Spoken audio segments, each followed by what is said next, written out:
Hi everyone, Reverend Dominic here. Hope you're having a good day and welcome to this Thursday posting for the season of Lent. Today's topic is comfort zones. That's our topic today because these postings on Thursdays are tied to next Sunday's worship service and the call to worship during that liturgy. During the calls to worship during the season of Lent, we're extinguishing a candle each Sunday on the communion table, and those candles represent something that blocks or inhibits our connection to God during the season of Lent.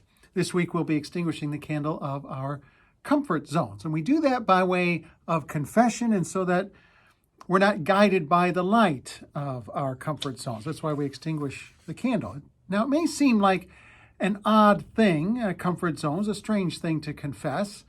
It seems like an odd thing to place emphasis on during the season of Lent, because what's wrong with comfort zones? What's wrong with being comfortable? Everybody likes being comfortable, don't we? Well, here's why this is important. We live in a culture that is so driven by comfort and so avoidant of discomfort that we'll do almost anything to stay comfortable. We'll suppress our discomfort and not look at the discomfort of other people. In short, our comfort zones supply our apathy. Our comfort zones keep us disengaged. If we're comfortable, why do we need to be engaged? So Lent invites us to be uncomfortable, personally and socially. Many times, personally, we cushion our lives. We cushion our lives in order to avoid looking at the hurting parts of ourselves, the hurting parts of our past, maybe the unresolved parts of who we are. Lent invites us to take the pillows away and with Christ go to those difficult places and seek healing. And similarly, socially, Lent invites us to go to the uncomfortable places of our society, places that we would rather not go.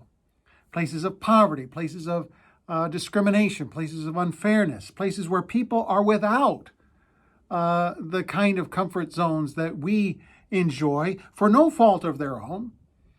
And they can't maneuver out of the hard places where they live their lives. This is why we confess our comfort zones. This is why we will be extinguishing that candle this Sunday.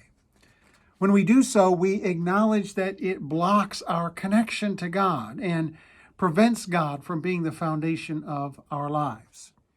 The more we do this, the more we become liberated, and the more God can take center stage in our lives and in our hearts.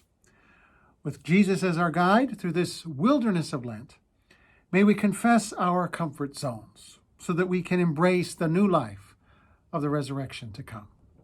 Amen.